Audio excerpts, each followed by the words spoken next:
Intro already played. You're live. All right, I'm live. Excellent. Sup, everyone. Welcome to Ghost Chat Radio. I am your host, the Paranormal Rebel, Jason Stanton. This is going to be live broadcast night. I am here at the F.K. Pierce Mansion in Gardner, New York, or Gardner, Massachusetts. I'm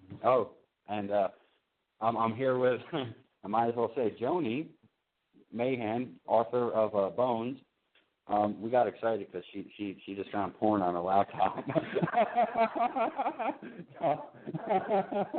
We're having a ball here. I always have porn on mine. Do you? Of course. I mean, come on. It's me. Yeah, no, it's Jodi. I'm not talking that we have Joni. We're all fucked up already. I know there's going to be a problem. But we have Jodi is actually hosting tonight, which is on the air. Joni is the author of Bones. Wonderful book. I encourage the also known as the Old Victorian Mansion out in Gardner, Massachusetts. Very well-known haunted location. It's been on Dead Files. In fact, they just played their that episode last week, I believe. Cats have been here. The Ghost Adventure Assholes have been here.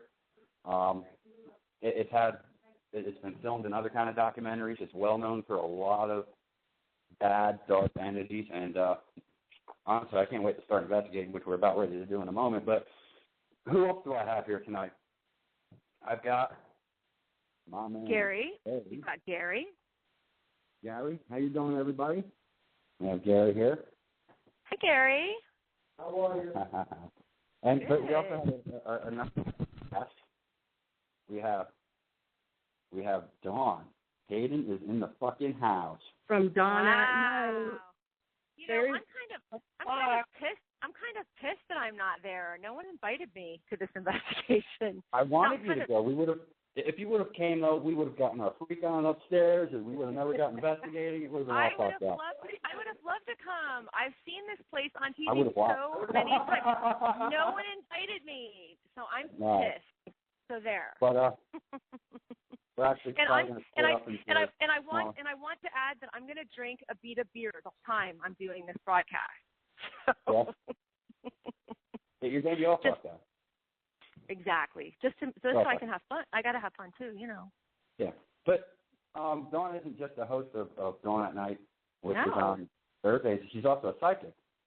So, Psychic Dawn is in the house from Dawn at Night, right here on DTN. Already had a lot of occurrences.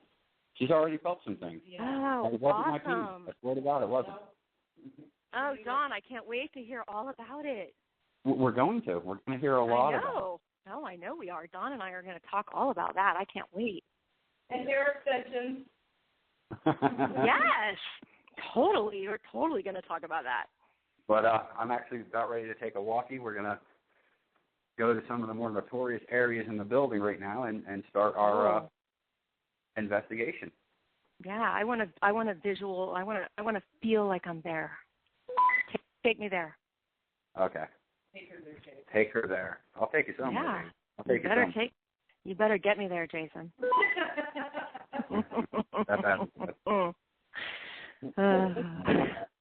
Can of one. I mean, it is Saturday night. You know. That one. This one. Take that one. I need a Saturday. It's a Saturday night special. Right. I got it. I don't know what are or what. Hello. All right.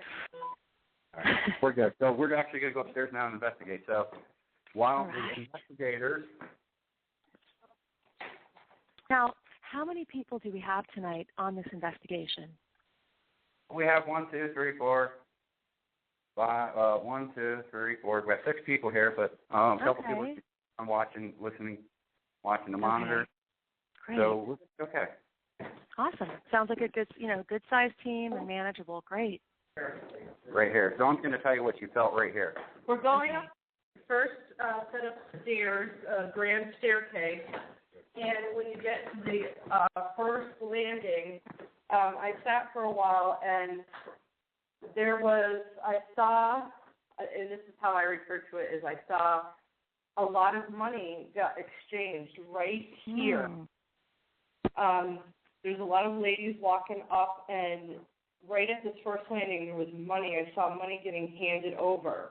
I told her to stop hookering, but she won't listen to me. Well, yeah, I mean, it was a brothel for sure. Yeah. I have no idea. No, it's absolutely. It instantly popped into my mind. Absolutely. It is, man. You know, before I get going tonight, equipment we're going to be using. We've got K2 meters, we got millimeters. I got 5 cameras running, DVR cameras. We've got handheld cameras going. I've got static meters set up in specific locations, and motion detectors, both active and passive, set up in specific areas of the building.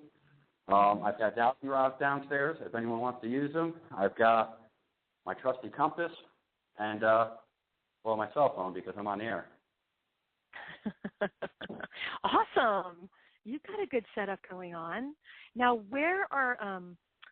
what areas of the house are notably just known to be the most active? Is that where you've set up the cameras? I always tell people you got to be as respectful as possible when it comes to setting up cameras. And we are going to be sleeping here tonight, me and a few other people. Everybody's going to be in different rooms and so forth and so on. So when in a situation like that, I never set up cameras in rooms because, let's just face it, that's invading privacy. I don't want to set up a camera something there and change their clothes or whatever, and then it's like, ooh, I've got that on camera. No, I don't want to do that stuff. I avoid cameras in rooms for that specific reason. Except in Dawn's. I do have them, much like I always do. Except in Dawn's room, though, right? Dawn's not staying here tonight. Damn it. You're not Jodi. But I do have the camera set up in main areas, such as hallways, places where people would have stopped to conversate with one another, places that I can get a good visual of where shadows were seen, so forth and so on. Great. So that's basically what we have going on here. I'm actually going to let Jodi take the phone right now and discuss where we are in this particular mansion and what kind of activity is commonly known in this area. Okay, great. So that everybody can get an idea. Okay, so we're on the second floor landing, and this is the area that all the bedrooms open off of, and it's very active. They've seen shadow people, full-blown apparitions. Different paranormal teams have had all kinds of experiences here, so we're hoping we see something. So we're hoping we see something tonight, which could be happening right now. We just went dark. We just turned the lights off and standing here in the dark. I hope you're going to have a lot of activity tonight. That would be awesome. Yeah. I'm trying to convince Dawn's husband, Mike, to stick his finger up my butt at this particular time. I would actually find that really interesting myself. I just got a K2 hit. And you're certainly there with a very fun group of people tonight, Jodi. Very fun. So you'll have a great time, that's for sure, no matter what happens. Gary has a lot of napkins in his pocket. We don't know what he's planning on doing with that or what that's for. A lot of things are going to go bump in the night tonight. A lot of things are going to go bump in the night, and they might not necessarily be shadow people. Oh dear. Tell us more, Jodi. Tell us more about the building and what's going on there. Well, the house was built in 1875 by S.K. Pierce, who is a furniture magnate in the town of Gardner, Massachusetts, which is located about 60 miles west of Boston. Okay. And the house is very ornate. It's a Second Empire Victorian. It looks like a haunted house. It looks like it should be in the dictionary beside the word haunted house. Wow. So I would love that. It's an incredible house. It's owned by Edwin Gonzalez and Lillian Otero, who bought the house in 2008, and they were literally chased out of here in 2011 because the house was too haunted for them to live in. Wow. The final straw was she was overtaken for 3 days, where she didn't get up off the couch, and she was having visions of being taken through the woods, and then she was pinned to the bed and couldn't get up. So that really was terrifying, and it really was hard for Edwin watching his wife go through something so horrible. And they decided that it just wasn't worth it anymore. They'd gone through 2.5 years of just Chinese water torture. Things would ease up for a little bit, and they'd let their guards down, and then something would jump in their face. And it just kept going and kept escalating, and it just became too much. Wow. Yeah, we are now trying to do a fundraiser to try to save this house. It's 139 years old, 135 years old, and it is showing its age, and it needs a new roof. So we've set up a nonprofit and a GoFundMe account, and we're trying to raise either materials or money to be able to save this house before it's past the point of no return. So that's what we're doing. Well, are the owners trying to perhaps, organize some, events to try to do that at that location and, charging fees to do that? I think it would be a great idea. Well, they would love to, but however, the town has shut them down. They're not allowed to do investigations. No. They have to hit a lot of safety precautions like sprinkler systems, lighted exit signs, emergency lighting. Yeah. Handicap accessible. They want them to put an elevator in. So, yeah. So is this, and I know that sometimes happens, and it doesn't happen everywhere, certainly, but is this because the town does not want the stigma of having a haunted location? Why are they being so stringent about it, do you think? I think, I really don't know. I think some of it might be from a safety standpoint. They don't want people to get hurt. I mean, as ghost hunters, we know we go into the darkest, creepiest, asbestos locations, and we don't mind. But, once word got out that they were opening the house up for investigations, and they did for a couple of years, charging people to come in, the town got wind of it and decided to shut it down until they made all the changes that they needed. So, yes, that is part of what we would like to do. But our, my goal and most of the other people here's goal is to save this historic landmark before it's past the point of no return. Okay, so more. Yeah. So have they set up more of a preservation board at this point? We set up a nonprofit, and we have a board of directors, and I'm donating half of my profits from Bones in the Basement to the preservation. So anybody buys my book, they're donating to save this house. I'll certainly be sure, and I'll have you link up with me on Twitter. We'll definitely, have to mention that, on Facebook and on Twitter, to try to help that cause. Thank you. I hate to see a location like that go down. It's, I certainly did see pictures of the house, and I am familiar with it. It's a beautiful location. It would really be a shame. Now, the owners, you said that they were driven out of the house. Now, were they living there full time as their private residence at that time when they were driven out? And did they have any children, or was it just the two of them living there? It was just the two of them, and yes, they were living here full time. He worked from home, and they were here a lot, and they would have different experiences through the day. I mean, it ranged everything from a full-bodied apparition popping up in his face when he was working to doors slamming in their bedroom in the middle of the night, and shadow people. They see a lot of things. Things get moved and reappear other places. It just goes on and on and on. Now, what is the, clearly my friends are there with you, and they're going to be, spending the night and investigating with you throughout the night tonight. And so tell me about, like the bedrooms where my friends are going to be staying tonight. Do very specific things happen in the different bedrooms that are exclusive to them? Or is it just kind of more random? Jodi. Hi, Jason. What are you doing? What's happening? Basically what we're going to be doing is trying to investigate, and as we hit each area, I'll have you come on and discuss what happens in that particular part of the building, so that as we're investigating, they're the audience, the listeners is going to hear what goes on in that room or section and so forth and so on. Great. So that, they don't take it all in at once and forget where the hell, you know what I mean? Yeah. Sounds great. Right now we are, what is this area? The second floor landing. The second floor landing. I was just waiting for you to come back. Oh, okay.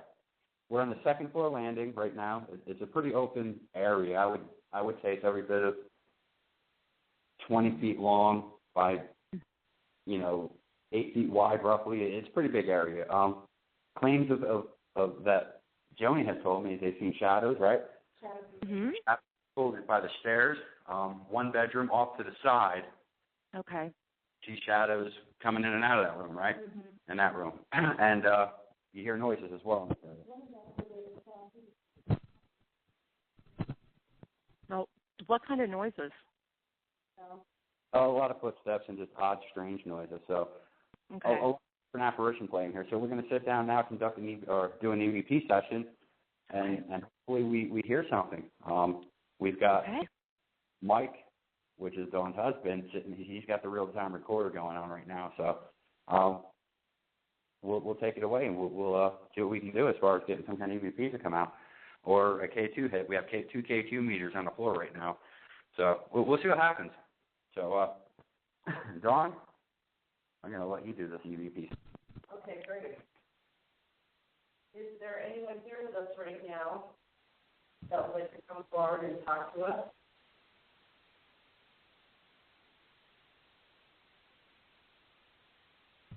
Did you live here, or did you maybe work here?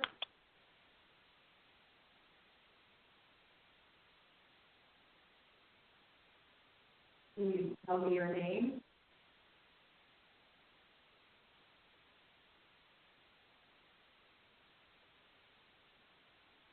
Could you tell me what day it is? We mean you no disrespect.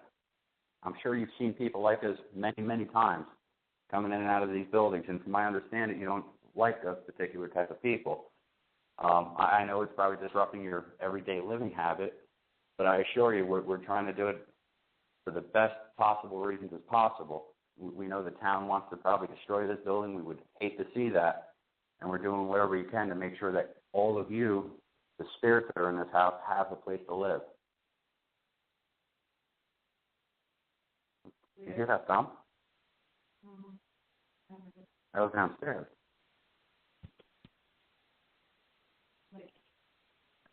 John, let me get on the radio. Hey, Diane? Did you knock something over or do something downstairs? I did not. We heard a big thump, and to me it sounded like it came from downstairs. I could be wrong, though.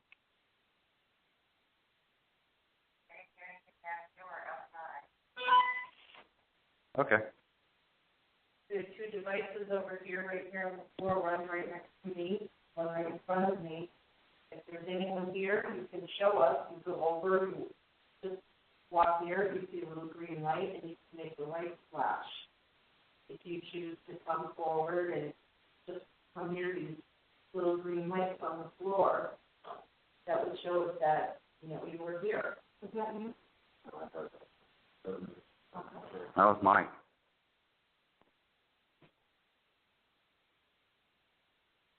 Do you have any children? I have 2 girls.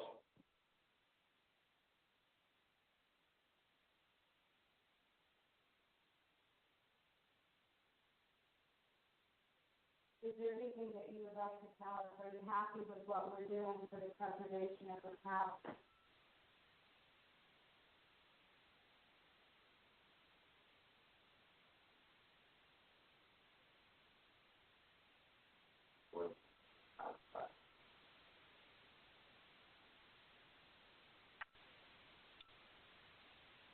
Excuse me, can you tell me what year it is?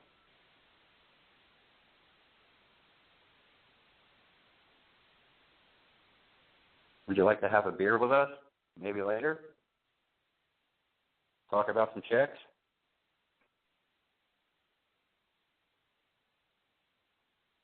About some gin. Have that little gin. Yes, we will hit that room soon. We should hit that room next. I don't think he's out here with us right now. I think he has to go in there. No. He was in there earlier, boy. Somebody's out here with us right now. Would you like a cigar? Just to note, people who are listening, you can hear voices right now, and music. There's some cars outside. Just to let everyone know. You're welcome. Anyone comes walking in this light, and they keep lights to walking down, and it makes it light up, and it shows us that you're near. Some pretty colors.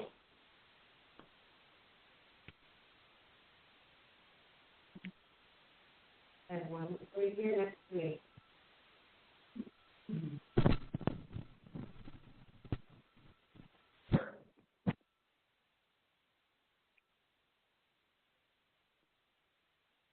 Did you accidentally burn yourself in the moonshine?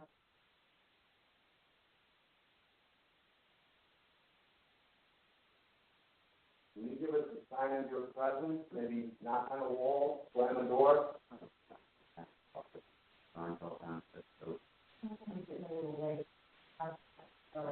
Over there. You know, am I saying your name correctly? What was his name? Finnish. He was born in the United States, but he was Finnish. Oh. I never knew that they were called Finnish people. You know, was your father's name Maddie? Just now. But I'm trying to keep it away from home. And I believe your mother's name was Anna? Yes, right here, though. Keep talking about the family. And your nephew, who's kind of a firefighter, he's actually been in this house. He came to visit and talk to Evan. Did you see him when he was here? He told a lot of stories about you. He said you were a great guy. You had a great sense of humor. You were really fun to be around. Are you proud of him?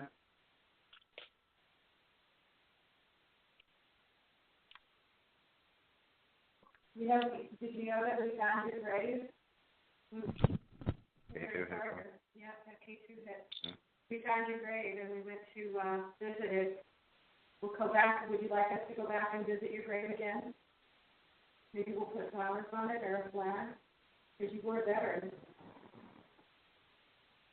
What branch of the armed forces were you involved with?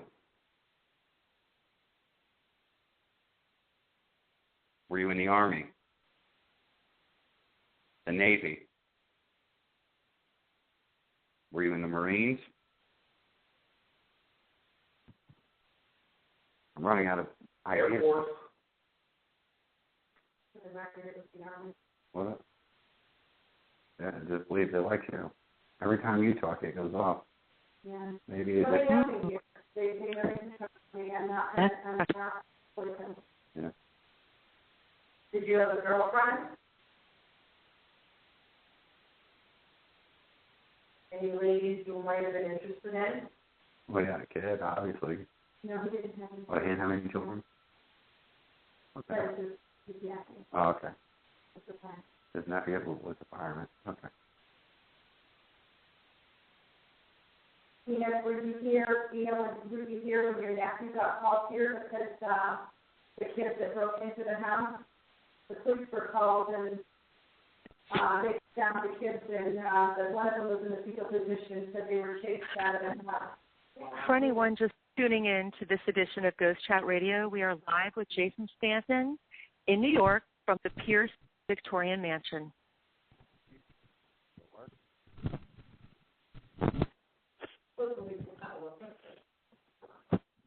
You want to try to hit his room? Yeah. Let's hit his room. The second I said you want to hit his room, this went up to damn near red. Damn near. I just crossed the threshold, and it went up in the red again.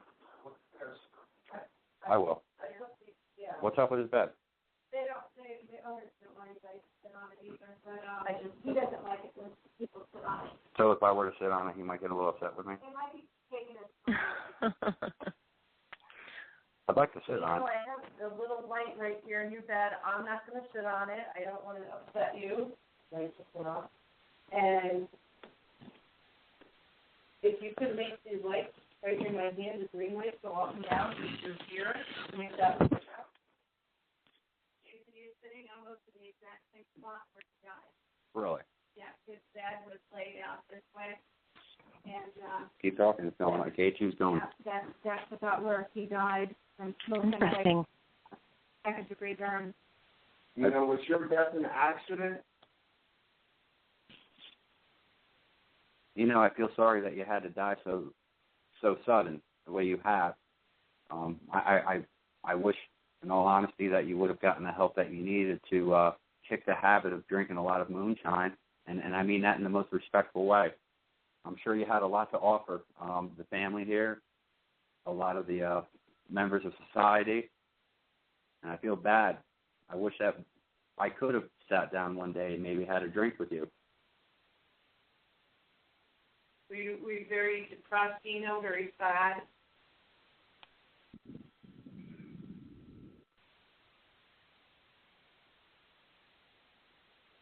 What was bothering you? I'd like to talk to you about that.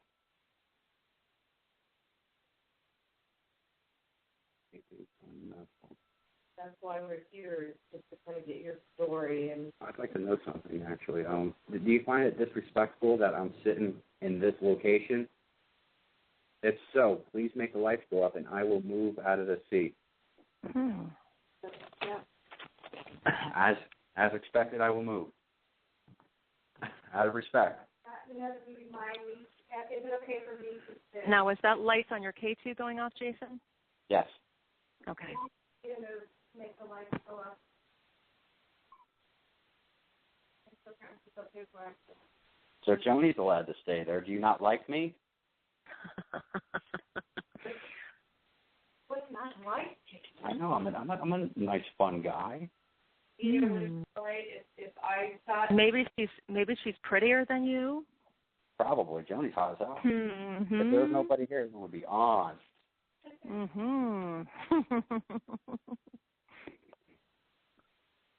Uh-oh. Sitting here in the spot, if you would like me to move, just make those lights go on, and I will move as Jason did. What's the check? I really found that he was seems like, you know. Do you think these fine women are very attractive? Would you like to get a little touchy-feely with them if you had the chance? Sometimes it gets out. Who wouldn't? Show us some love. Show us. I wouldn't go all that far, though. Well, Next thing you know, you're going to have a face full of ectoplasm.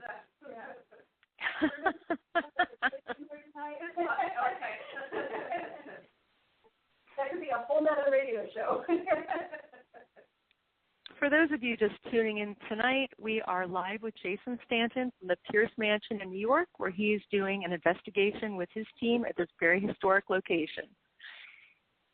Yeah, in Massachusetts. In Massachusetts, sorry. I knew we were 45 minutes from Boston. Sorry. I was close. Like it's good. We're in New York. I'm blonde. Sorry, With me. Hey, would you like a gift? Would you like me to give you a gift of a cigarette? I will leave a cigarette on the counter if you want. Can you make these lights go up if you'd like that? Because he will do it. Is that a thump over there? I think it was. Yeah, I think it was good. This chair makes a lot of noise. Yeah. Would you mind if I sat on the bed? If it's okay for me to sit on the bed, would you make the lights go on again? He doesn't want me to. Okay. Yeah. Is it okay if I sit on the bed? Lights up? Hey, Oh, sit this on one that. went on. Yeah. Okay, I'm gonna sit on the bed. We normally don't let people sit on the bed, but I wanted the photography, so I think I'm allowed. And he gave me his permission. He did. He likes you. I know, but can you tell me if there's a little boy that comes into this room and like will hide behind the head of the bed over there where Jodi's laying?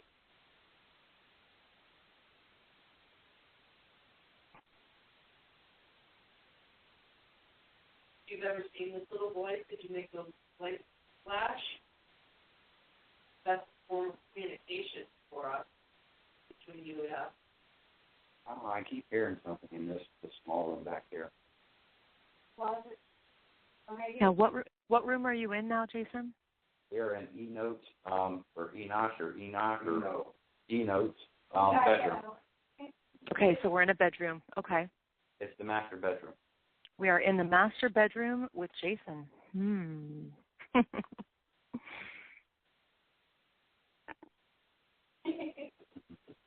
And Joni right now is sitting on his bed, doing a little bit of improv, trying to be a little sexy, maybe to get some activity.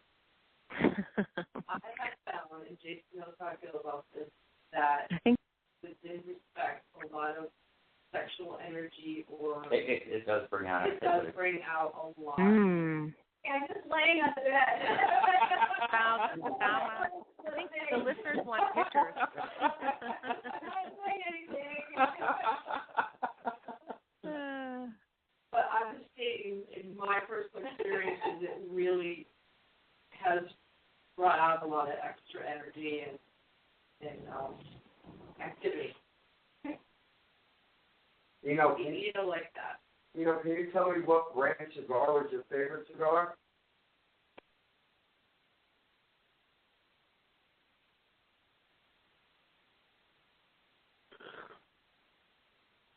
Did you take pride in your work?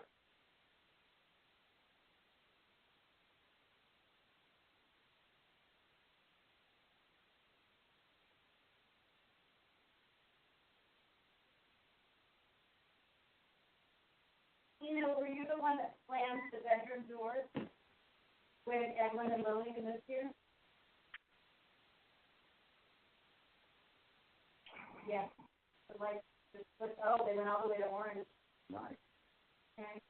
Are you the one that pounded on the bedroom doors when they lived here, hearing them see your dogs bark? No. So you're saying there's another spirit in this house besides you? Now, are we getting a light response to these questions? What are we seeing? Some of them are pretty heavy. Some of them are actually making the K2 going to, orange and red. Okay. Just, a quick blip here and there. That one went all the way up. Okay.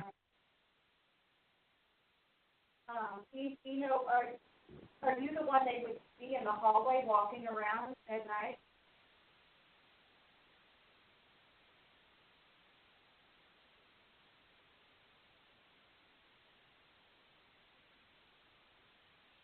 Did you like their dog?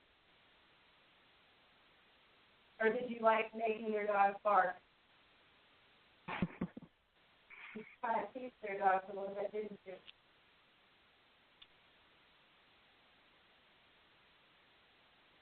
Is there somebody else that is you see? Is there someone else here with you?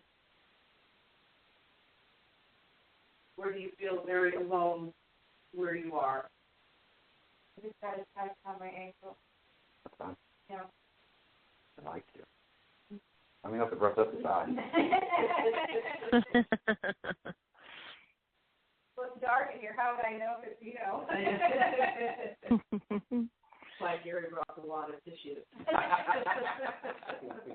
is degrading fast.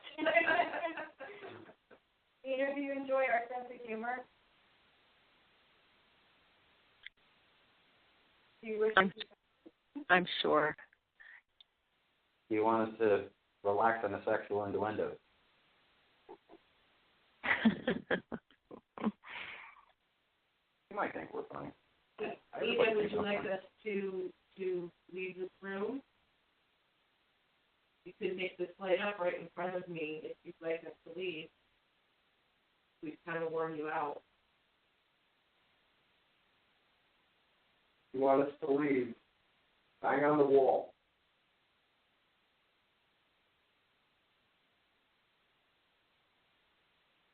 You want us to stay? Bang on the wall.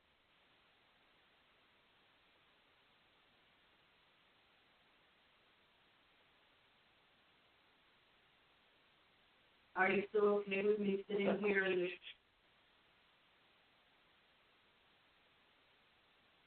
You hear that? mm-hmm. Did you hear that, Mike? Yeah. The real-time recorder? Yeah. There's like some kind of banging out there.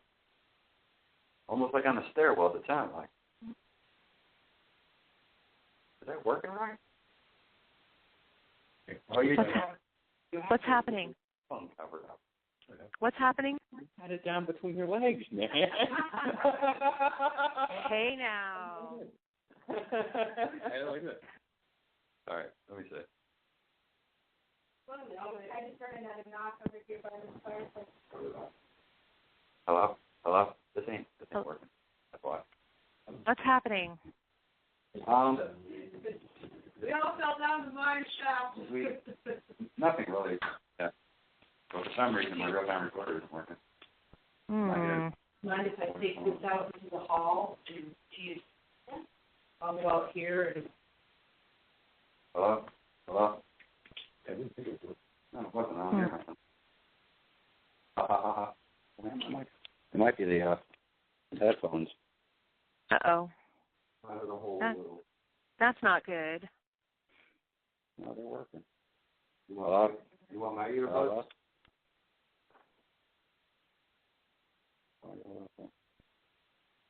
That's fair.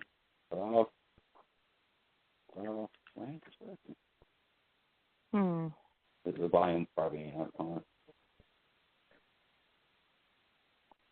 Is that the only one you have? The real-time recorder, yeah. Oh, no. Crud. That's like your favorite thing, too. Oh, man. Did you mess with the recorder? Hello? There it is. That's better. It was in the wrong hole. Yeah, what happened? No, it might smell like poop.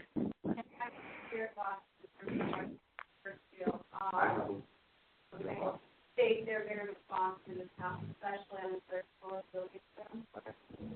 So, whenever you want to do the spirit box, they will respond on those, even anywhere in the house. Well, we'll definitely check into that later. We'll definitely check into that later. I say we move out of this room. This room seems to be a dead issue. And,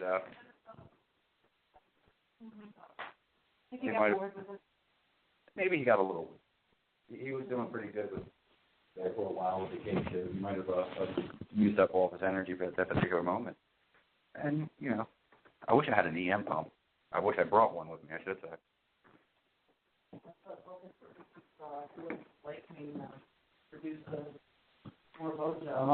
Where's the next good spot in this area? The red room.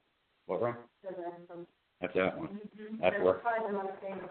Okay, now, I remember earlier, and I was here, I made to sit on the bed, and there was a lot of sexual activity.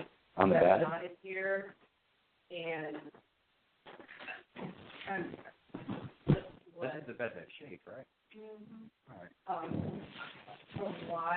And he chills like a villain. People. Now, where are we going now, Jason? Where are you taking us?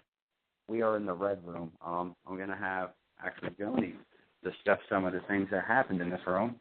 Okay. That was used for, and what kind of activities expected. Okay. The red room is called the red room because it is red. It has beautiful red wallpaper, and it is decorated beautifully. You feel like you stepped back in the Victorian era. This room was one of the bedrooms when the Pierce family lived here. Not sure who used it as a bedroom because we don't have documentation on that. But folklore goes that this house at one point, we know it was used as a boarding house because there's numbers on all the doors. Okay. And the folklore goes that there was a prostitute that was K2 was going off. Yep. Oh. No, not the K2, the static REM pod. Okay. Showing activity where there is nobody. So somebody out in the hallway watching us, apparently. Maybe they're following you. Mm-hmm. Yeah, probably. So anyways, this room, the story goes that a prostitute was murdered in this room and she was choked. And she is still here. And most people feel her as a very sad energy. A lot of women have a hard time breathing in here. A lot of psychic mediums have a hard time even being in this room. It feels very heavy. And I'm a sensitive, so I do definitely feel it when I and I feel her. Oh, I'm sure. We'd love to be able to find a way to get her to cross over because I feel bad for being trapped here. Oh, yeah. And you have to wonder why she's still there, It's so sad. It's so sad when I feel that, too. It's there has to be a reason why she's still lingering around there, and it would be a wonderful thing if you could get her to cross over, and especially, someone like you who's been there a number of times. I'm sure that she recognizes, seeing you there. Mhm. Yeah, I mean, we do. We've tried. We had a psychic medium walk through the house a couple of weeks ago, and I walked through with her, and she felt very sad in here. She said, "I'd love to help this woman," but she said she's just not ready to cross yet. So, yeah, that happens. It does. But the activity that's happened in here, when they first, Edwin and Lillian first moved into the house, their master bedroom wasn't ready. So they had a lot of work they wanted to do in there first. So they started sleeping in this room because they had already purchased a bed and it was set up well enough that they could sleep in here. And their practice was they both had their own blankets because she liked to cocoon herself in a blanket. And so he had his own set of blankets. And every morning he would wake up and his blankets were in the middle of the floor, like across the room. And he'd wake up freezing. And he'd have to get his blanket. And then it escalated. No. Then it escalated. I think like the second night they were here, they had two small dogs, and the dogs slept in the bed with them. And about somewhere around 3 a.m., those dogs started barking at the doorway. Did the REM pod go off again? Mm-hmm. Yeah. Okay, so we're getting activity in the hallway again. They like me telling this story, apparently. Mm-hmm. They're listening. So Edwin woke up and he looked out into the hallway where the dogs were riveted, still barking and growling. And Malteses typically aren't growly kind of dogs, so it was startling to them to hear the dogs growl at something. And as he started watching, he saw a black shadow, the figure of a person, completely black, walk across the room. And it walked over. He had an XM radio sitting on a little table in the hallway, and it walked past that XM radio and completely blocked out the blue light. And Edwin watched it for probably 5 or 10 minutes walking around out there, just actually, in fear. He couldn't move. He was, sitting up in bed, so he was awake, but he just was so petrified. And then after a while, the shadow person walked away, and the dogs calmed down and went back to sleep. And this happened every night that they were in this room. And it actually happened when they were in the master bedroom as well. So they were constantly seeing, because this room opens up into the same area, the second floor landing. All these bedrooms open up into that same area. So that's where they would see this person. Wow. And so this was a very frequent thing happening while they were there then. Oh, absolutely. Wow. Now, did they get any pictures of this happening while they were there at all, or just, personal experience mostly? It was personal experience because when they bought the house, they didn't believe in ghosts. They didn't believe in the paranormal. So, it was almost like they were out to show them that they were wrong. And so, they'd never even watched paranormal shows. They were just not into that. And it took a lot of convincing. I think, seeing a full-bodied apparition walk around the hallway, that would be enough to convince me, I'm a non-believer. And it did, but his wife never saw it. She was sleeping, and she wouldn't wake up. So it was only him seeing this stuff. So. Oh, that's great. That's great. Yeah. Now, what's happening now while you're in there? What's going on? Jason, do you want it back again? Hi, Miss Jodi. Hi. Now, just from I was here at this house about a little over a year ago, and we came on a regular ghost investigation. There was a lot of people here, and when I first came into this room a year and a half ago, the room that we're in right now, the red room. The red room. Uh-huh. I want to say red room. I'm just speaking for, what I do, and I feel that this woman, and I had it a year and a half ago, and when we came up here into this room earlier, this overwhelming sadness, and again, a lot, not trying to be crass, but a lot of sex going on, and I feel like she's just was stuck, and she's like, almost I'm hearing, don't do what I have to do. And I'm thinking, well. Sure. I mean, a lot of times back then, women didn't have a lot of options if you were single and, Absolutely. And you can feel the sadness. And, again, a year and a half ago and tonight, I feel like she's been consistently here when I've come into the room, at two completely given times. And I felt the exact same. And, it did get darker in here. Maybe she knows you're single, Dawn. she's like, honey, you can make some money. But when you sit on the bed and you just feel like I'm being made, not physically made, but just it's my obligation. I have to sit on this bed, and I'm just absolutely miserable. And you're very empathic. Yeah. And it's not good sex either. I mean, really, to be honest, it's something that, obviously you just feel like she was made to do. Yeah. It's obligatory. Mm-hmm. Oh, absolutely. Do you get any impressions of who murdered her? I feel like that's a sad feeling. Yeah. I feel like she didn't know it was coming. Like I'm on the bed or I'm here, and they it's not something that I saw coming. Like, oh, I know this person. I feel like it was like I was kind of choked. Like a surprise? Yeah, totally surprised. Didn't see it coming, and I'm kind of going out. And this person is kind of doing it nonchalantly, like it's not like a big traumatic thing where someone comes in with a knife, but just kind of like I'm unaware of what's happening, and I kind of fade out, and I didn't really know what happened. You want to know something funny? What? We've gotten that same story from other psychic mediums as well, that she was taken by surprise. I love it when I'm there. Yep, That's But that's how it's not, as I said, it's not traumatic. It was just like, you're in the middle of something and all of a sudden I'm going out and I'm gone and I don't know what happened. And Jodi was just saying that the other psychic mediums they had in here got the same impression. Right. The same sensation. Jason what a is in shame. here. Mm-hmm. I know. I feel like that's why she doesn't know.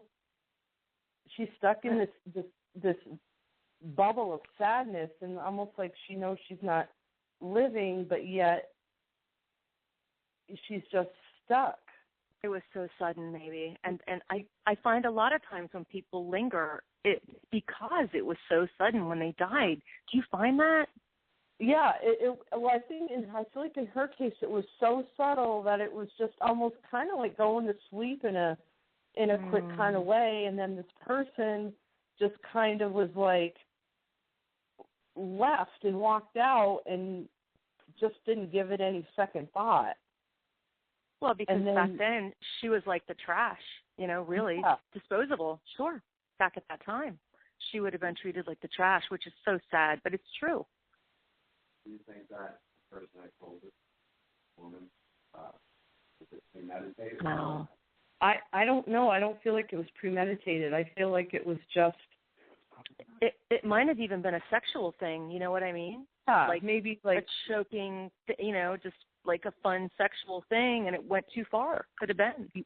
Yeah, just almost like I put my hand on your throat and I just get you in that right spot, and it's not like it's taking 30 seconds for you to lose your breath, but just like I get that right spot and then I'm gone. Wow. And then the man just walks out and just is like oh, I took out my trash, I put it down, and I just turn around and I just leave. Right. How sad. Probably, didn't want anybody to know. Of course. Right. You don't want to be accused of murder, and then she's maybe left there wondering what happened, and, that could be why she maybe could have been young.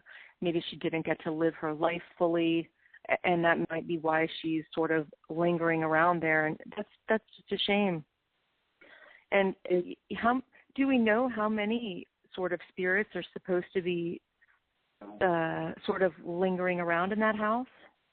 Here, I'll hand you back over to Joni. She's the historian here. Okay, I missed the question. I was listening to Jason. Yeah, I just am. Oh, okay. What, is there something happening in there that we should know about? What's going on? No, he's just trying to encourage her to come closer to him. But we're getting really, unlike the other room, we're getting no hits on the K2, which is pretty typical. We have gotten a lot of EVPs in here.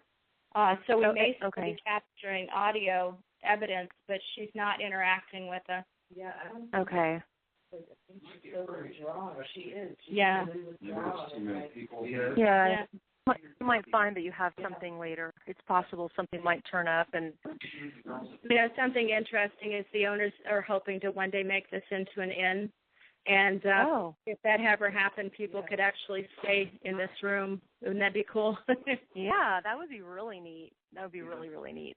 I love that. Okay. Okay, so we're doing an experiment right now. All the men are leaving the room, and so it's just going to be us females in here with her, and we're going to see.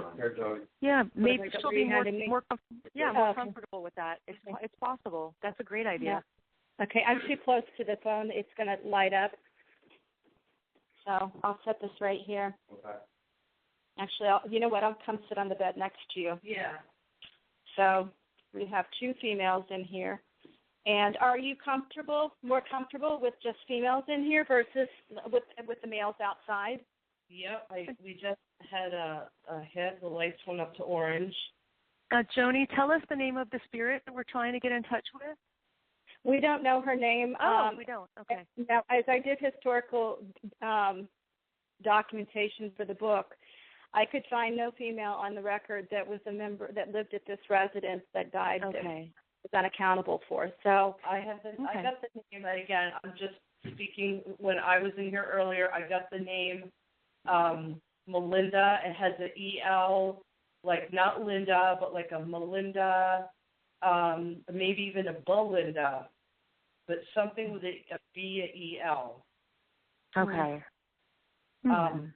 That's just what I got when I was in here. I've heard a lot of different names, but I've hardly ever heard the same name twice. So I don't know that she always. I don't know. She's definitely here, though. Yeah. I can feel her and hear her. So I think she feels better that they left. Yeah. Can you give us some kind of sign that you're happy the men are out of the room? I can hear the men outside with their equipment. Noisy men. Are you glad we kicked the noisy men out of this room?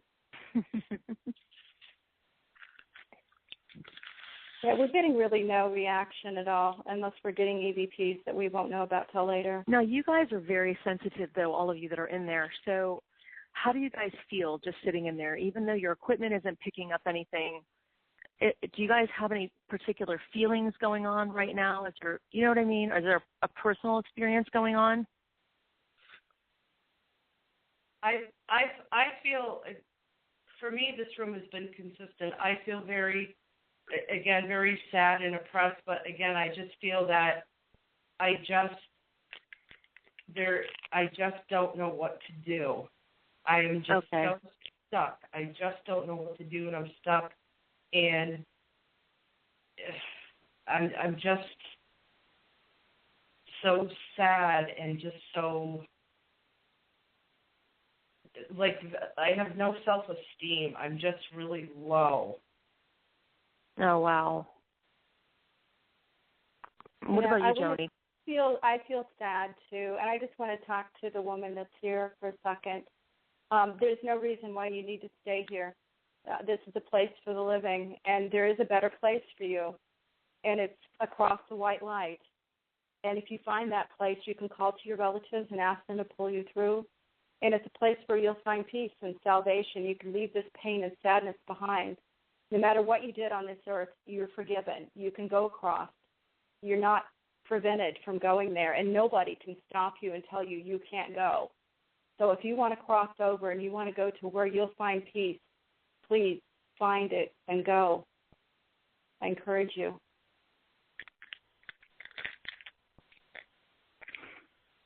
I love that you said that, because so many times I think that they don't know that they can go, or they think that they don't have a choice, you know? They're afraid that they're not going to be able to go where they want to go. Don't you think that if you, because I think this myself on many occasions, being a very flawed adult, the mistakes that we've made, that, you know, we're all conscious of our things we've done wrong or what we felt was wrong. And you, especially back in a day when things were more religion-oriented, if you did something or you had a life that you knew or you thought or people condemned you for, if you don't feel worthy to cross over, I feel a lot of times that is what's holding people back. And it makes so much sense, because I have days where I know some mistakes I've made or maybe continue to do, and I feel I have that fear of what happens when I die. Am I going to be forgiven? And, you know, I think it's harder to forgive yourself. And absolutely. Like when you die, if you haven't forgiven yourself, even though you should, because, you know, the powers that be are going to forgive you for whatever you've done on this earth plane, you're going to be afraid to cross over or not allow that light to come to you when it's offered, because the guilt that you may have. And that's what I worry about for her. You know, the woman that's in here, if she's listening, it's what Joni said. I mean, that was awesome. You know, you don't have to be ashamed of anything that you did. The hardest thing in this life is to actually forgive yourself. But as long as you've forgiven yourself and you're sorry for whatever sins or whatever you consider to be sins that you may have committed in this lifetime, whatever belief system you have, the powers that be will definitely overlook anything that you've done, as long as you can overlook it. Right. Absolutely. And I think that you're right. Back in the day, religion was a little bit different than it is now. Actually, it was a lot different. And people were really scared into their beliefs. And a lot of hell and damnation was preached to them. And, you know, if they lived, you know, certainly someone who was a prostitute lived a very wanton life and would be deeply afraid that she would not be going to someplace good. Absolutely. And I can't imagine that guilt for something that wasn't your fault. Right. And meanwhile, she wouldn't have been able to eat or have a place to sleep. Absolutely. That wasn't in the street if she wasn't doing that. So she did what she had to do to survive, and it's nothing to be ashamed of. It's survival. Sometimes you've got to do things that are outside your comfort zone just to live, and it's nothing that you're going to be prevented from crossing over because of. Absolutely. Yeah. So are we getting any activity now in that room? Are we going to move on to a different room? What do you guys think we should do? And it'll be interesting to see if we get anything that got recorded while we were having this whole conversation. I wonder if she joined in on our conversation. It'll be interesting to see later. Possibly. I will tell you that I did an interview on a radio show in the master bedroom that we were in earlier, and when they played back the audio, I listened to it, there were EVPs all over the place. So awesome. when you play this back, you're going to hear things that you didn't hear when we recorded. I'll bet. I hope she listened, really, because I would love to see her, have taken into some things Joni said and just, free herself. Mhm. She deserves it. She's been here long enough, and there's no reason to keep going through this pain when there's a way to get out of it and be forgiven and be with your loved ones. You must have a mother and a father somewhere on the other side waiting for you. Mm-hmm. Yeah. Joni, for people that might be just tuning in tonight to this special edition of Ghost Chat Radio with Jason Stanton live in Massachusetts, can you tell us the full name of the mansion and where people can go to make a donation to save this historic site? And also, you might want to mention the name of your book again and where people can go to buy it. Absolutely. We're at the S.K. Pierce Haunted Victorian Mansion, and we do have a nonprofit charity foundation set up right now to collect money for renovations. This house was built in 1875, and it needs, the K2 is going off as I'm speaking, so first time we've been in this room.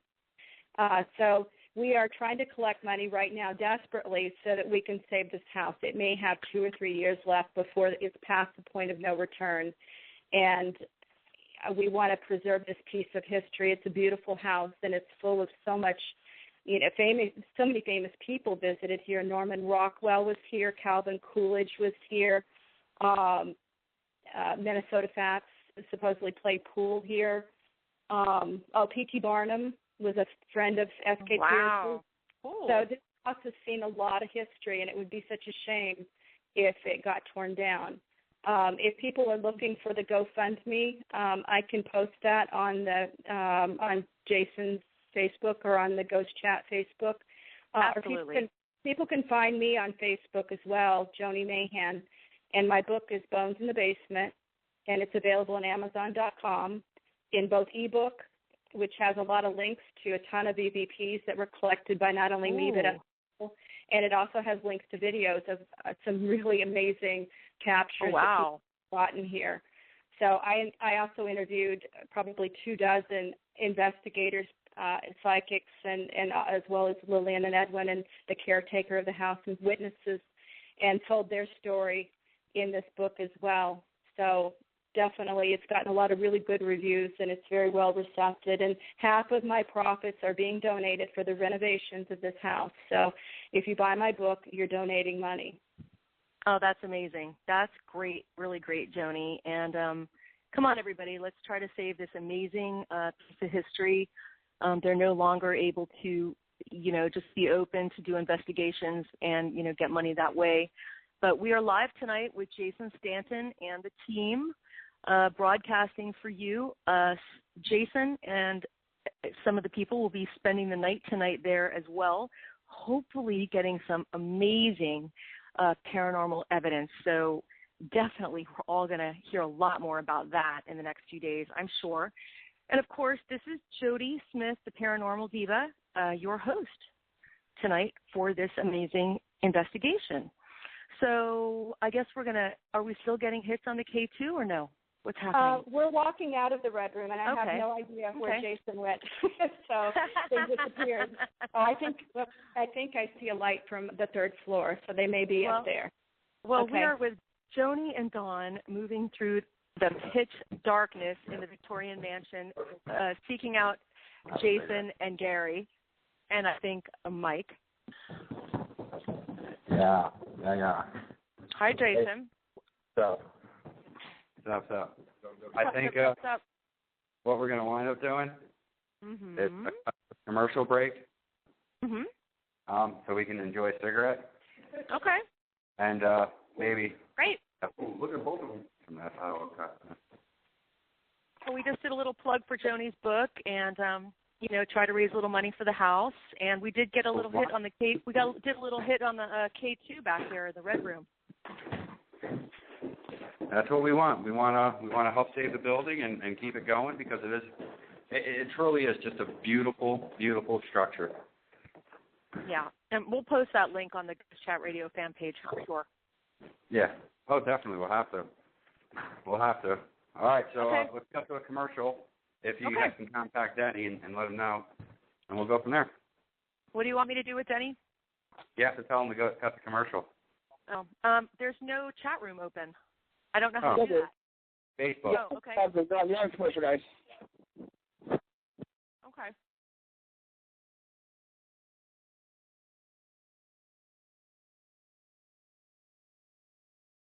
I don't feel like so. Denny says there is. Hang on. Crap. Let me get a different computer.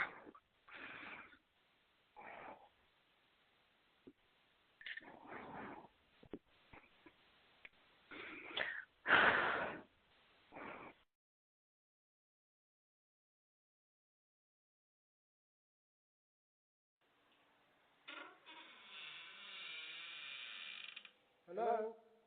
Hello? Who's that? Whoa! Water!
do believe in spooks.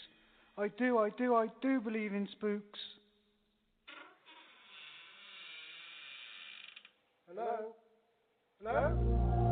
Who's there? Whoa! Water!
I do believe in spooks.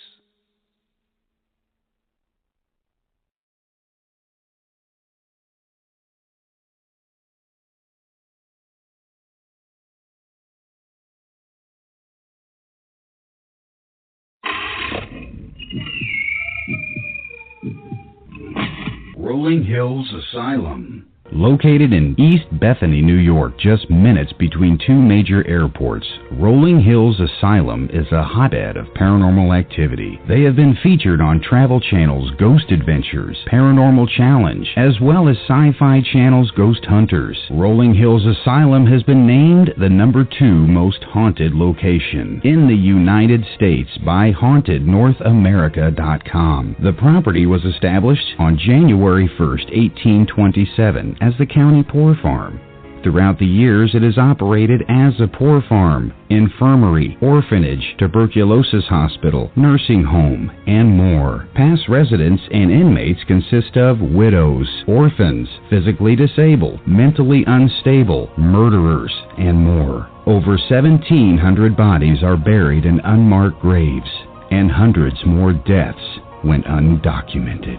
Rolling Hills Asylum is known for a plethora of phenomena, including disembodied voices, doors slamming, footsteps, sounds of furniture moving, full-body apparitions, shadow people, ghostly touches, and numerous Class A EVP. Rolling Hills Asylum proudly offers historical and flashlight tours, 4 and 8 hour public ghost hunts, 8 and 9 hour private ghost hunts, and more, by appointment or pre-booking only. For more information, please visit www.rollinghillsasylum.com. That's www.rollinghillsasylum.com. Or give them a call, 585-502-4066. That's 585-502-4066. Rolling Hills Asylum. What are you doing this weekend?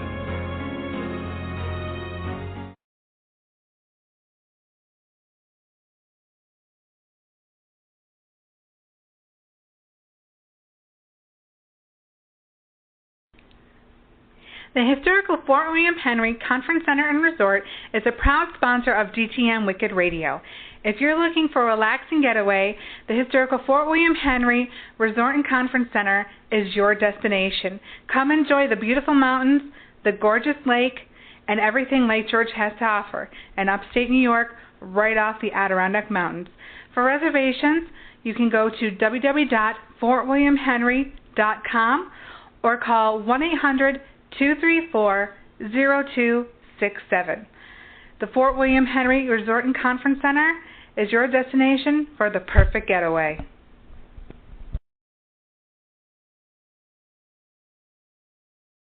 Live investigation show in the Victorian Pierce Mansion in Massachusetts. Jason, yes, where are we going now? We're in the FK Pierce Mansion in Massachusetts, also known as the Haunted Victorian Mansion. As I said, the ghost hunters have been here, dead files have been here, I believe. It's been on a haunting, and even the ghost adventure dicks have been here. So. Hey now, don't be talking like that about my boys. Dude, they're assholes. I am a member of the GAC. I'll have you know. That's only because you think that baby is hot. Hey now. That's not why. Actually, I was very friendly with Nick Groff back in the MySpace old days. Yeah. We're down in the basement. We're in an area that Joni does not like at all. She hates this area. Ooh, yeah. Describe it. So Let's hear about it. Explain why. Oh, okay. How come you don't like this area, Joni? It has a lot of energy down here. There can be some good ones down here, but there's one that's very heavy, and he does not like people in his space, and he lets you know it pretty quickly.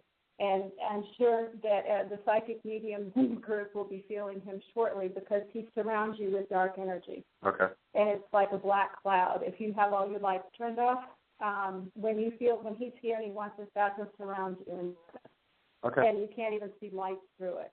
Excellent. So, You got batteries down? You got batteries on? Man. Okay. I'll be right back. Creepy. In this area, there's also an underground tunnel that leads across the street, which is about a tenth of a mile long. It's pretty long of a tunnel. They did say the tunnel has been closed off, so we can't really go down the tunnel. However, I do got to say it is pretty interesting to know that the tunnel was there, and it went across the street to a furniture shop. Now, why was that a part of Prohibition? Why was that tunnel there? Do we know what it was used for? I don't know. It used to go to his store. He used to have a furniture store. Interesting. He built furniture. Yeah, he built furniture, something like that. But we're right now in the basement. I'm going to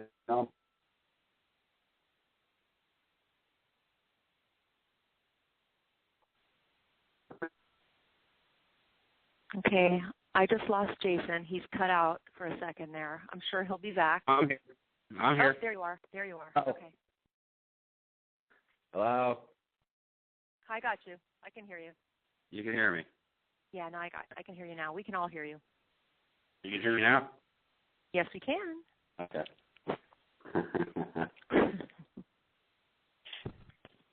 I'm going to try to do this live broadcast and have my earbuds. Now, are we setting up for an EVP session now down there in the basement? We are. Okay. We're going to get an EVP. Gary went to go get change the batteries in SB7, so we're also going to do a speaker box section as well. Awesome. I recorder in my, which is, like I've said over and over and over, it's my favorite piece of equipment that I have. It's an H1 Zoom. It's an extremely sensitive, real-time recorder. It's not loud enough so that it blows your ears away, but you can literally hear a mouse bark from like 2 blocks away. It's that sensitive. That's awesome. I'm getting one. And I think Gary's back now. All right, he's got the.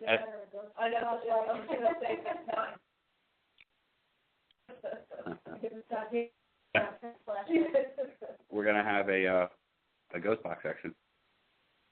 Awesome. You know I love that. With a, I don't know if anyone can hear it. Yes. If there's anyone there who wants to chat with us, please feel free.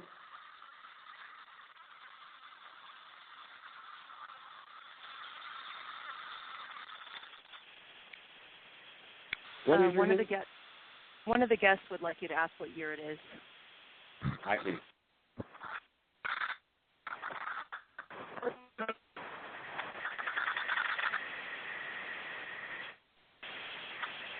How long have you been here?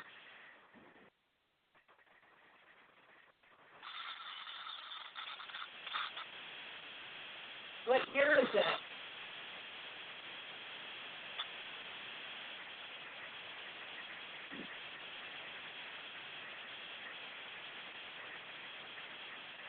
How long have you been here? Can you tell me why you get down here?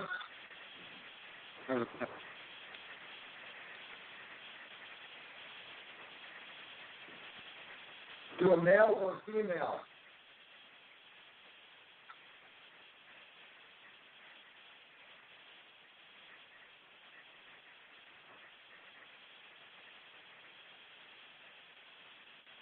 Do you like people coming down in your space?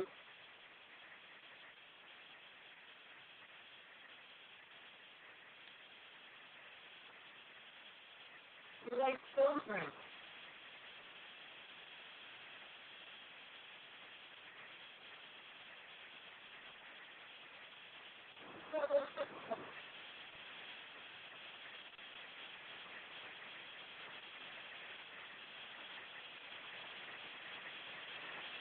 Why don't you come in here and chat with us?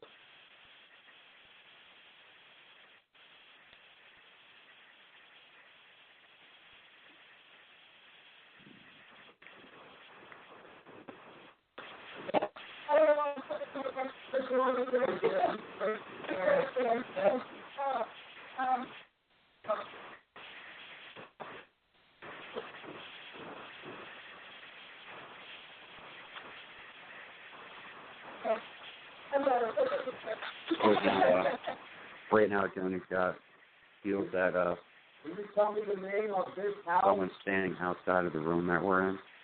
Mm-hmm. That's what she's got a little uncomfortable.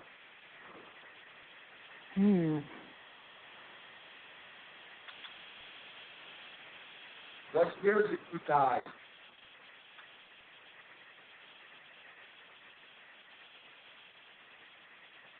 From my understanding, you don't like people in here. I'm not exactly easy to scare off, so we're definitely going to have to challenge you to get scared and leave this room.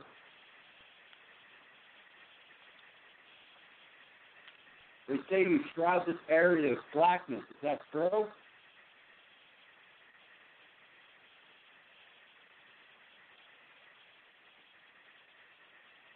Are you right outside the door? Let's get at it.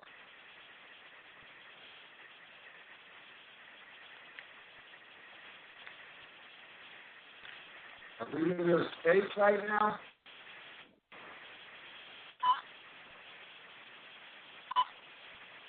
If you want us to leave, feel free to ask us.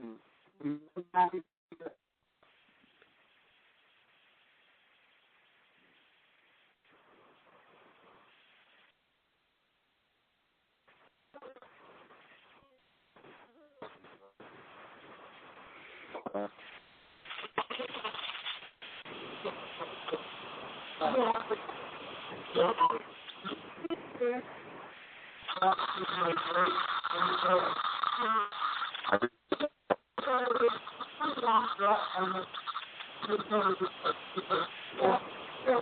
Are you outside this door looking at us?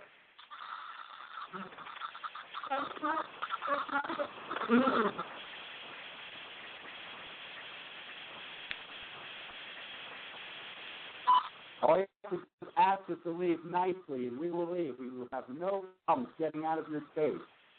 We just got to be cool about it. We'll be cool. I can see the black light.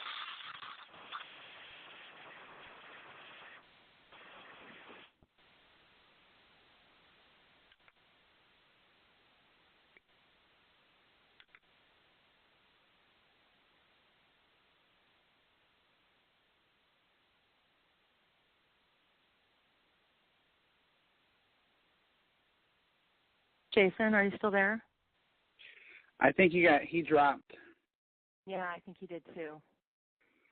Yeah, he sounded like he was getting some activity though, and it'll be interesting, when we get him back when he's done with this session to find out what he got. Did you hear some voices coming through there toward the end?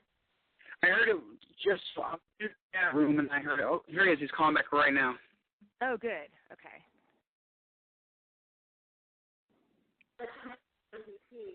Hey, Jay. Hello.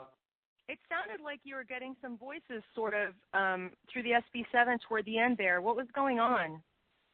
Apparently, the female group, they heard some voices to my left side.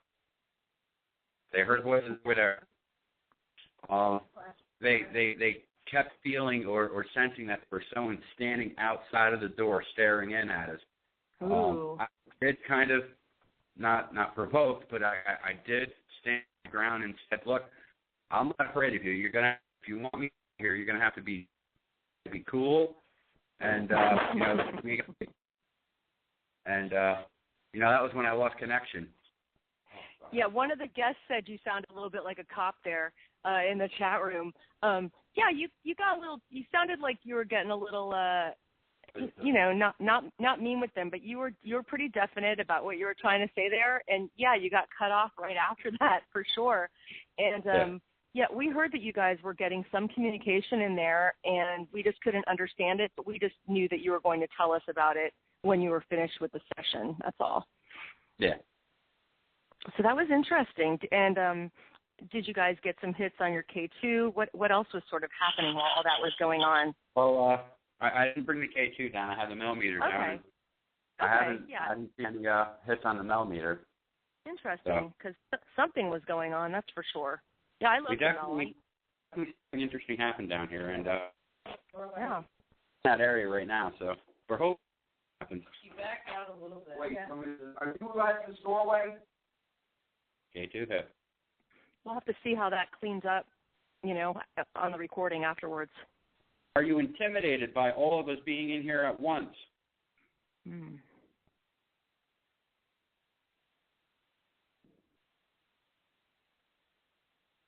What do you think of us women, us three women here?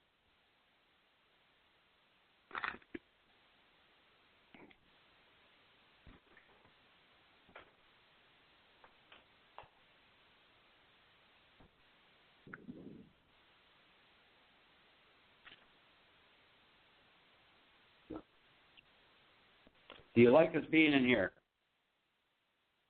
Say it again.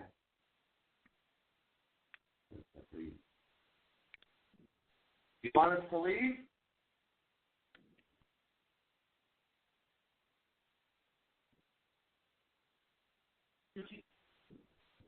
Yeah. It's hard to tell. Make the K2 go up if you want us to leave. That little green light right there on the floor. By the doorway. Calm down a lot now. Yeah, it's calmer. It's like he's down. Yeah. Totally back. Yeah. I think he's intimidated. Are you afraid of us? I think by me being stern a little bit, that might have said, whoa, man. Yeah. And I think that's what it did. And a lot of times you got to do that with entities. It's not like I was provoking, but I was definitely saying, look, man, I'm not afraid of you. You know, if you want to sit down and have an intellectual conversation, knock if you want me to have to ask me. Literally right here. Yeah. Hovering. Mm-hmm. And he started coming in. Yeah. I knew he was coming in. I could feel him. And you started. I was like, oh my God. But now you know why I there. I don't know why I sat there. Because we used to give tours, and I would be the basement tour guide. And we would be in this room, and I'd be explaining the tunnel and all the cool stuff about this basement, and he would come in, and I could feel him, and I'd just cringe, and I'd say, okay, we need to move to the next room. And of course, you get the people that were hovering, taking pictures, and wait a minute, we need to go now. Yeah. Bad. What year did you live here? I do know whatever it was drained about half of the battery in my phone. Wow.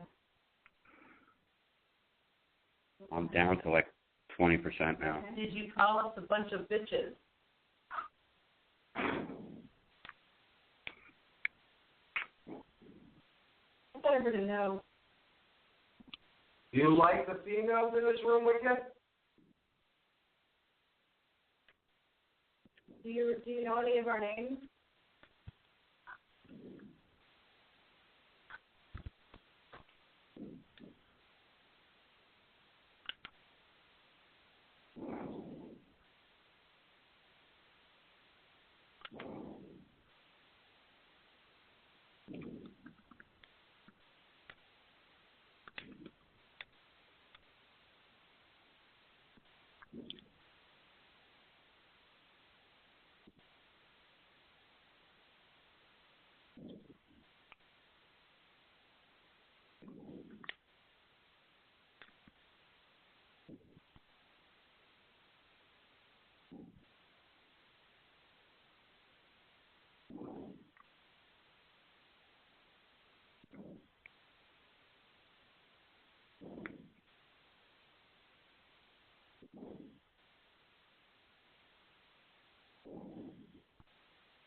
What's happening? Everything got quiet. Did we lose Jason? No, he's still there. Okay.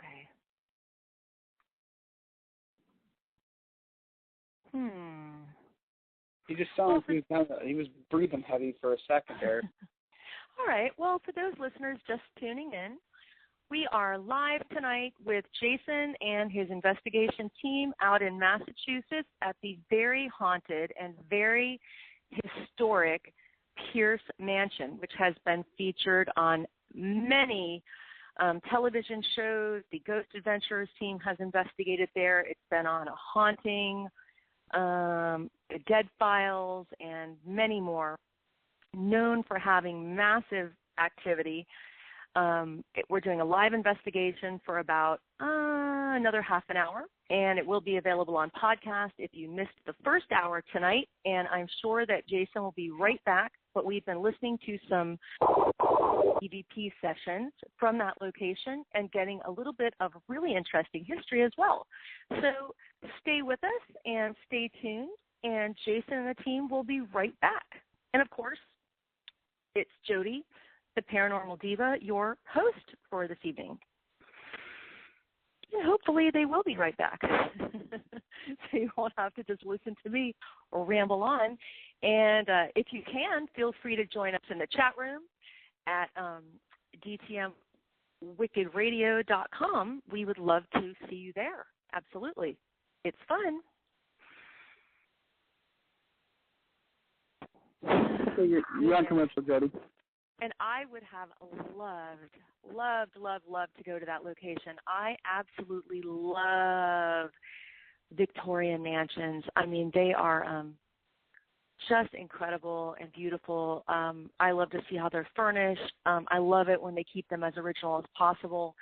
And for those of you who love historic locations as well, we did hear from Joni, who's on site tonight, who has investigated at this location many times. She has written an incredible book about it called Bones in the Basement.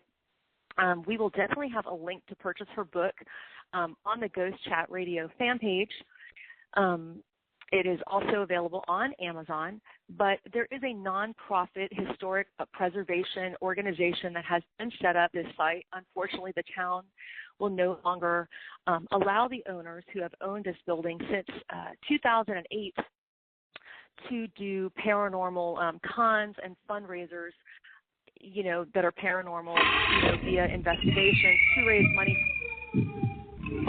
Rolling Hills Asylum. Located in East Bethany, New York, just minutes between two major airports, Rolling Hills Asylum is a hotbed of paranormal activity. They have been featured on Travel Channel's Ghost Adventures, Paranormal Challenge, as well as Sci-Fi Channel's Ghost Hunters. Rolling Hills Asylum has been named the #2 most haunted location in the United States by HauntedNorthAmerica.com. The property was established on January 1st, 1827, as the county poor farm.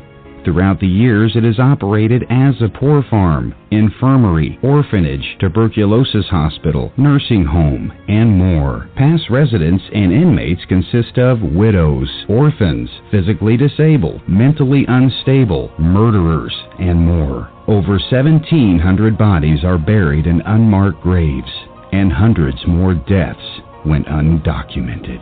Rolling Hills Asylum is known for a plethora of phenomena, including disembodied voices, doors slamming, footsteps, sounds of furniture moving, full-body apparitions, shadow people, ghostly touches, and numerous Class A EVP. Rolling Hills Asylum proudly offers historical and flashlight tours, 4- and 8-hour public ghost hunts, 8- and 9-hour private ghost hunts, and more, by appointment or pre-booking only. For more information, please visit www.rollinghillsasylum.com. That's www.rollinghillsasylum.com. Or give them a call, 585-502-4066. That's 585-502-4066. Rolling Hills Asylum. I don't know what that was, but... Hey. Hello? All right, I've lost all control. I have no idea what's happening.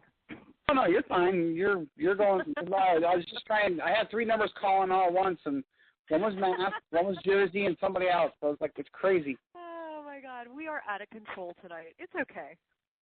It's a Saturday night thing. Oh, my God. Mm-hmm. Are we on? Yeah, you're back live. We are back live.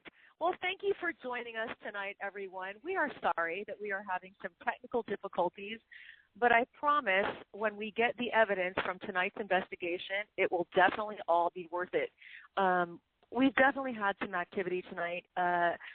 Jason and the team were just downstairs in the basement at the Pierce Mansion, a beautiful Victorian mansion in Massachusetts, where they were just having a lot of interesting things happening during an SB7 spirit box session that the whole team was down in the basement conducting. So, definitely some things were going on. Some of the ladies who are sensitive were feeling like someone was looking in from the doorway. In fact, Jason felt a little bit intimidated there, where he actually felt the need to stand up and say to whoever he felt like someone was watching him that, if they wanted to, let him know, that he would leave, but they needed to come out and say so. So definitely something a little bit strange is happening. They're feeling a little strange. They're feeling a little intimidated, and I can't wait personally to find out what type of recordings they're getting, because certainly they're getting something. We could hear something, some voices coming through on the SB7. It wasn't very clear, from where I'm sitting, from where I'm listening. I'm sure it was a little bit more clear to them in the room. I got him. So Hold on. We'll see. Yay! You're back. Hey! Hey, what's up, Jodi? It's Gary. What's up, Gary? What's going on over there on your end? We're talking about you over here.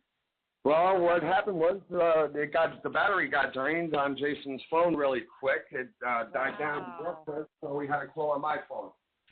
Yeah. Wow. Now, do you think that's because Jason's doing a little good cop, bad cop over there with the spirits in the doorway? We were just talking about that. Well, I wasn't playing good cop, bad cop. I was basically standing my ground, and I wasn't provoking. I was just saying, hey, you know, I'm not so easy to scare off. So No, you're a big if guy. if you want me out of here, you got to be able to be nice to me, be cool, and I'll be cool back, and I'll leave. And that's actually what I just said, that you just said you need to let me know if you want me to leave, and that you felt a little bit kind of intimidated that someone was sort of hovering maybe around the doorway, and that the girls felt like somebody was sort of watching and looking in. Yeah. Yeah, that's not necessarily a good feeling. So, yeah, that's exactly what we were just saying, and I was saying that you know, probably got some great recording from that room, and a lot of interesting things seem to be going on with the SB7 Spirit Box, and I can't wait to see how that cleans up. Very cool. I can't either. I think the audio that we get out of that particular session is going to be quite phenomenal. Yeah. I think we probably got a few EVPs. I'm sure. But we'll know more. Can I take the charger? And I was also mentioning that several of you were going to be spending the night at this beautiful location this evening. Now, who's staying tonight besides you, Jason? Jones is going to be here. Guy's going to be here. And Gary. And that's it. Okay, I knew Gary had driven over with you. Now, are you all going to be staying in separate bedrooms? For the most part, yeah, pretty much. I love that because it's creepier that way. So that's Oh, cool. yeah. Are you guys going to like run recorders? I know clearly we're not going to videotape, but except in Joni's room, you know. But then I didn't put any cameras in any of the I know. bedrooms. But are you going to run audio, maybe a little audio, perhaps? I do have cameras. I'm going to have cameras running all night. Jodi wants to hear something going on in the bedroom. Oh, Bow, chicka, bow, wow, yeah. And Jason, I do. Just save it for me, Jay. You know. All right. Okay. But yeah, we're maybe probably. Gary's, I'm probably going to. Gary's room too. Yeah. I'm probably going to keep the recorders running all night as well, Okay. as well as the cameras, and we're definitely going to see what happens. But we might as well give a little sum up for the little bit that we have done, because we're only down for like the last 15 minutes. We just left the basement, like. You know, as you all have witnessed, you know, it is pretty weird down there. Some strange mishaps have happened. We did get what appeared to be voices for the FB7. Personally, I don't like the FB7 because no matter how much they sound like voices, it still picks up radio frequencies, and I have to take that into consideration. I agree. I am also a guy that looks at the whole picture as well in order to solidify any evidence that could be turned in as something that's viable and something that I can take home. So, what else do we explain? It's fun. It's interesting. Yeah, well, we'll get back to the SP7 in a second. We had other things that happened. We had a couple of K2 hits, some good K2 hits. Dawn and Joni got overwhelmed by some kind of spirit or mass standing in the doorway, which is where I got, you know, a little bit more on the defensive side and said, hey, you know, I understand you don't like these people. I understand that you like to scare them off. I'm not, you know, the type of person that scares off so easily. So if you want to scare me off, you got to definitely try a lot harder than that. And you have to be a bit more, you know, polite to me. If you want me to leave your area, fine, I'll leave, but you have to be nice about it. You don't have to be a dick. And that's basically how I said it. And that was when my phone shut off. That was when I started having issues with my phone. It was at that moment. And it was also at like a male spirit. Does it feel like a male spirit, Jason? Because that's what I'm getting from you. Like feels male. It was from what Dawn is saying and Joni's that yes, it was definitely a male spirit. Okay. But you know, like I said, it was after that moment when I said that was when I started having issues with my phone. I got cut off once with you, then I called you back. The battery died. It was really trying to be intimidating. It really did get heavy, and at times I felt a little bit dizzy. Which it was probably standing up to me as well, saying, "Hey, you know, I'll scare you off. You'll see." But I once again I stood my ground and said, "You know, if you want me to leave, be nice, be respectful. Just say, hey, can you please leave, and we'll leave." And it was after that moment, where it lightened up a lot. I think the thing moved on to a different area of the building. I don't know. But it definitely felt that I knew that I wasn't going to, run away from it. And I think that's what it wanted. It wanted me to run away from it. It wanted me to get out of its space, but it also wanted to be intimidating at the same time. And I wasn't going to allow it. And that's the key to any kind of good investigation. You don't have to provoke, but there is nothing wrong with standing up for your area or standing up for yourself. No, and, not at all. And there's a difference between the two. There's a difference between the two. Oh, I agree. I know. I think it's good that you did that. I mean, the girls were not feeling good about it. I think it's, and especially because it felt male, and you're a man, and this spirit is from a different time. I absolutely think that was a good thing to do, for sure. Yes. Now, after the environment lightened up a little bit, we got what appeared to be the presence of a different ghost that came in. The environment was a lot lighter. It didn't feel so heavy. It was literally an easier area to handle at that time, and we started getting K2 hits again, but it wasn't in a more hostile environment. It didn't feel more negative. So a different spirit started to come in and chat with us and so forth and so on. Now, considering that we had all of that activity, I can give the SP7 a 50-50 conclusion, which basically means that it's possible that those voices that we heard were paranormal. But, again, it's only a 50-50 now. It doesn't give me 100% status. You understand what I'm saying? I know how you are. Absolutely. I do, and I don't disagree. But on the other hand, I love a good spirit box session. You know how I am. Yeah, that's perfect fine. I know. I'm not going to knock it, but to me, it's not my thing. But like I said, considering the entire, events that occurred while we were down there, I can honestly put those voices in. I'll have to listen to it more carefully over the recorder, and pick and choose which ones actually make sense. You know what I mean? I do, and I'm 100% with you on that, Jason. Like, you can never say 100% that it's spiritual activity. You can't, and you just can't. It can possibly be interference, but you do have to take all factors into consideration, including personal feeling. I definitely agree with you. I can't wait to see what else you guys get. I can't wait. And I also can't wait to see, because you're spending the night tonight, now that whole thing happened with that ghost that was trying to intimidate you, I can't wait to see what happens tonight. Oh, absolutely. Absolutely. Now, before that, we were up on the second floor, which is where we're all going to be staying in one of those rooms. And who knows? Maybe that was his room upstairs. Who knows? Who knows? We did appear to make contact with Eno, which is an entity that lived here at one time. He basically burnt himself. Rumor has it that he spontaneous combusted. Other theories go on as far as he liked to drink moonshine and smoke. He might have passed out, spilled moonshine on him, the moonshine ignited and burnt himself. But we while we were up in his room, we did have some. That was when we were having some impressive K2 hits. So I mean that's pretty honest. I can't wait to hear what kind of audio we get. We heard what sounded like thumping noises. I don't know where they came from while we were up there, which is kind of cool, So I can't wait to hear that on the audio as well. Is anybody staying in his room tonight, Jason? I'm not sure. I just like staying in his room. Who knows? I think you should stay in there. I might. We'll see what happens. Or make Gary stay in there. Somebody's got to stay in there. I remember hearing that story about the spontaneous combustion in the past on one of the television shows. I wanted to set up an air mattress down in the basement and sleep down there. Ooh, maybe you should. After that whole they won't let me. Happened. They won't let me, so I can't. And that's okay. Who won't let you? The owners? What?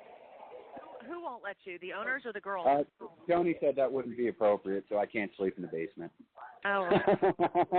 And that's okay. I can respect that. All right. That's perfectly fine. But I'm going to let Joni do some nice plugs for the last 6 minutes of the show and ensure that everybody knows where they can go to make a good contribution to help preserve this amazing location. They absolutely do want to continue to open it up to paranormal investigators at a reasonable rate, but they can't do it unless they get the approval from the town. And the only way they're going to get the approval from the town is if, they raise the money to do the repairs that's necessary. And I mentioned it a few times. Yeah, while you guys were off the air, too. I did try to plug it. Yeah. Needless to say, the town is also being a complete dicks to them, and they're making them do stuff that is completely irrelevant to what they're trying to do. So, personally, I think they want this property for their own personal needs. So you're not just trying to save this building, you're also sticking it to the fucking government. Fuck them. Fuck them right in their cornholes. So think about it like that, everyone. Think about it like that. So I'll ensure that I'll let Joni have it. I'll let Joni have it, and we'll get out all the information where everyone can contact her, make that donation, and talk a little bit more about her book so that everybody definitely checks that out. Yeah, that's a really tough act. That's a tough act to follow. I'm not going to go into any government. It is.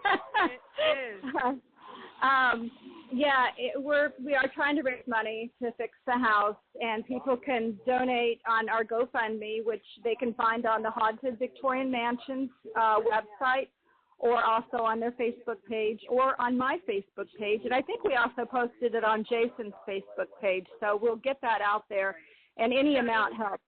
Yes. Post it on mine, too, will you? Okay. I will. Yep. Any amount, if people can only donate $1, that's great. That's $1 more than we had before. And, if there's, a couple thousand listeners right now that want to help us, that's a couple $1,000 if they all just donated $1. So anything they can send is great. Or if they want to read about our experiences here, and there's a lot of them, please pick up my book, Bones in the Basement. It's available on Amazon.com or BarnesandNobles.com. It's in ebook format, and it's also in paperback. If somebody wanted a signed copy and they live in the area, I am having a book signing here at the Victorian Mansion on October 12th. Nice. It's a Sunday, and we're going to have a lot of people here that have experiences in the house that people can talk to. My last book signing, the fans that showed up had a great time because they were able to, it was like an Easter egg hunt. They were able to go from person to person to get them to sign their chapter in the book. So it was a lot of fun, and everybody shared their stories and, that are in the book, a great time. So I invite people to come to the book signing here at 4 West Broadway in Gardner, Massachusetts, or they can find it online. So, and do you have a personal website as well that you can tell us about, Joni? Yes, actually I do. It's JoniMayhan.com. That's JoniMayhan.com. And they can catch up with my other 5 books. I have 6 books up on Amazon right now. And awesome. 2 of them are true paranormal stories. And one is a how-to for sensitives called Ghostly Defenses, just following ways to keep yourself protected when you're investigating, and also how to deal if you have a haunted house. And then my first 3 books are a young adult dystopian trilogy, like The Hunger Games. So. Oh, awesome. I can't wait to check that out. Sounds great. Thank you.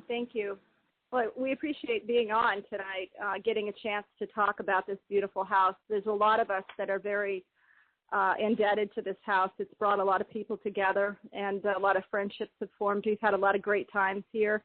Besides the scary paranormal stuff or the intriguing paranormal stuff, this is a house that really pulls people in.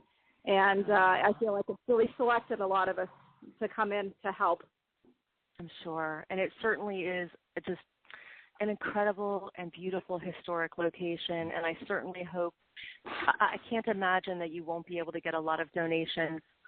And we'll certainly try to help you with that for sure. And I can't imagine, if you just continue to raise the awareness that the money won't come in for that, what a shame it would be to lose such a jewel as that. Oh, it's just such a magnificent house. And so full of history, and it's just beautiful to look at too. And if they hit their goal and we're able to save the house, the eventual dream is to one day turn it into an inn, so people can come and spend the night in the red room or spend the night in the copper room. We won't let them spend the night in the basement. Sorry. I was looking at Jason when I said that. I would certainly love to spend the night in one of those rooms, and I would certainly not love to spend the night in the basement. Well, I guess I better wrap it up. You can also find all of this information that we've discussed tonight in the Ghost Chat Radio fan page on Facebook. You can also find Jason Stanton on Facebook, LinkedIn, and Twitter as well under his name, Jason Stanton. And you can find me under Jodi Johan Smith as well. Thank you for joining us. Before we get going, Jodi, why don't you tell them who we have on next week on the show? On Monday, please join us for paranormal author. He has multiple books. He's fantastic, Stephen LaChance. And we also have creator of the Echo Box, Danny Big Beard Roberge, on Tuesday, actually for the first time on DTM Wicked Radio. So it's a great lineup. It's going to be a lot of fun and really interesting, so don't miss it. You want to give a shout-out, John? To who?